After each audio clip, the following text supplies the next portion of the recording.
What's up, guys? So, I decided to upload this video mainly because my storage is literally crying right now. It's almost full. And I thought, instead of just deleting the clips, why not upload it and let you guys enjoy it too?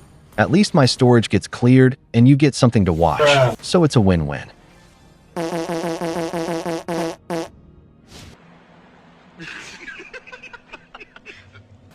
This Cho was kinda overconfident and honestly pretty funny. I'm not sure if he was trying to cut the wave or disturb our jungler, but luckily, I always help our hyper early whenever I play EXP. Because of that, he couldn't do much and we recovered easily.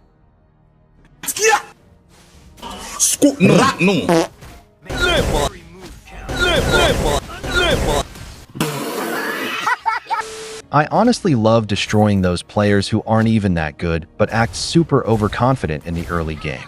Especially those Cho players who think they're better than everyone and keep spamming recall inside their turret.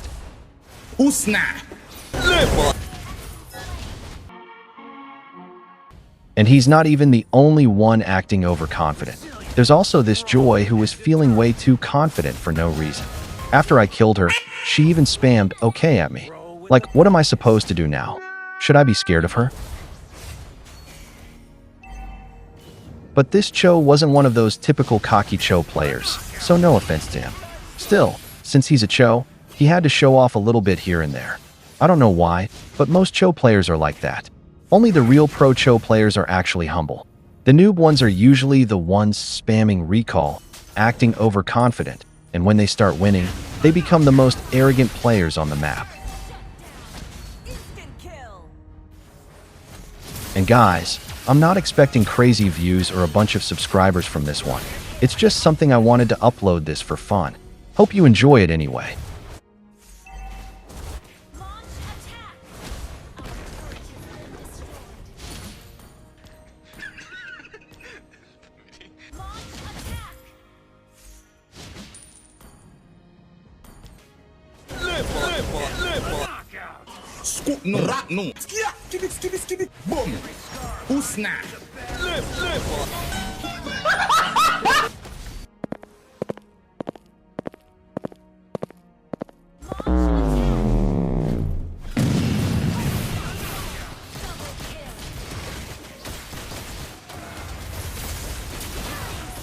Zetian actually counters Farsa in a pretty funny way. Whenever Farsa uses her ultimate, if Zetian drops her own ULT at the same time, Farsa just gets completely immobilized.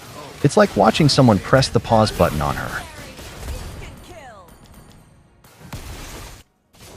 And guys, yesterday I was just scrolling through all the female heroes in the game. And bro, let me tell you, they are beautiful. Like, ML artists really went crazy with the designs. For me, Jushin and Obsidia are easily the most beautiful heroes in the entire game.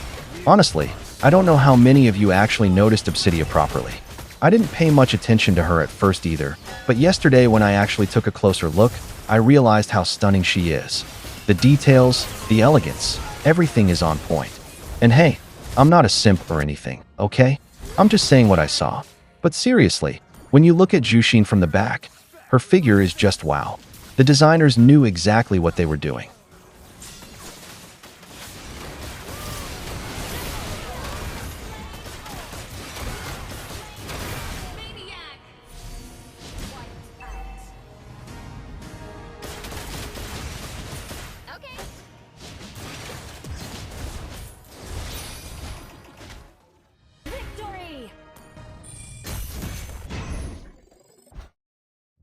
So now, in this next match, my opponent is Yu Jong.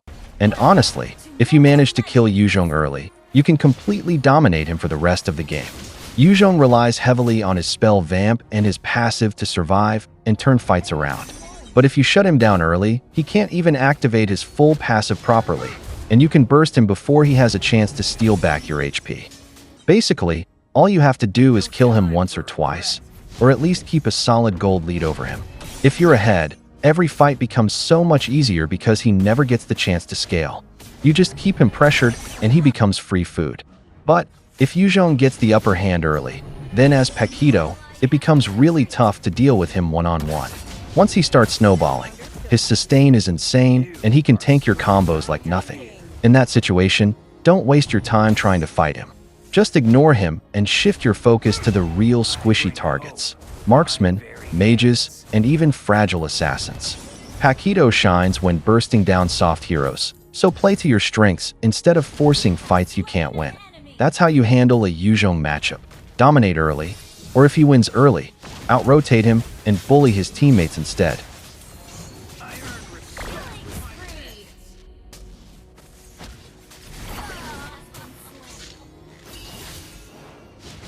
Makes way for the man who knows where he's going.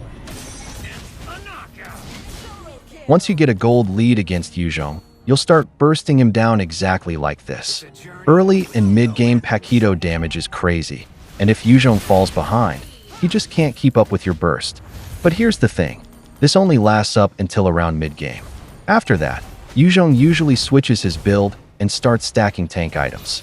Most Yu Jong players go for 1 or 2 offensive items first, and then immediately transition into full tank mode. And once he gets tanky, your burst won't shred him the same way anymore. That's why, during the mid to late game, you shouldn't waste time trying to 1v1 a tank-built Yu Jong. It's simply not worth it. Instead, shift your focus to the squishy targets: the marksman, the mage, or any assassin that's roaming around with low HP. Those are the heroes you're supposed to delete instantly as burst Paquito. But at the same time, that doesn't mean you should ignore Yu Jong completely. If he makes a mistake, like walking out of position, face-checking a bush, or diving too deep without his team, you can still kill him. You'll just need your teammates for that. Paquito alone will struggle to take down a full tank Yu Jong, but with a bit of CC or follow-up damage from your team, he's still manageable. Also, if you see Yu Jong at around half HP, then yes, you can mark him. That's when your burst is enough to finish the job quickly before he can lifesteal everything back with his passive. But don't ever try to fight him head-on when he's tanky and full HP. As a burst Paquito, you simply can't melt a tanky Yu Jong anymore, and you'll just end up wasting your cooldowns or dying for no reason. So the rule is simple. Early game, bully him. Mid to late game, ignore his tankiness, hunt the squishies, and punish him only if he misplays. That's how you maintain pressure and play smart against Yu Jong.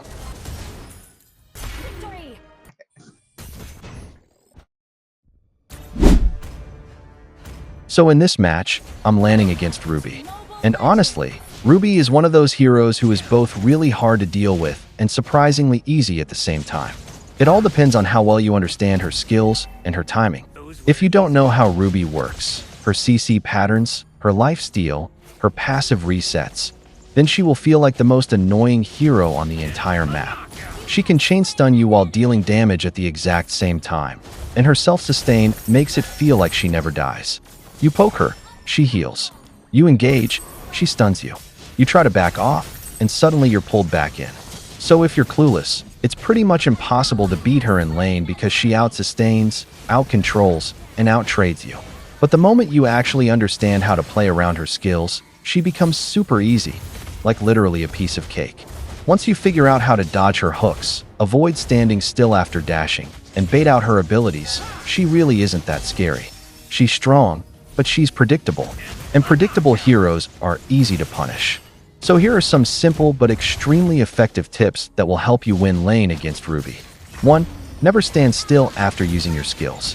Ruby's entire kit revolves around catching stationary targets. If you move right after using an ability, it becomes much harder for her to land her stun or pull.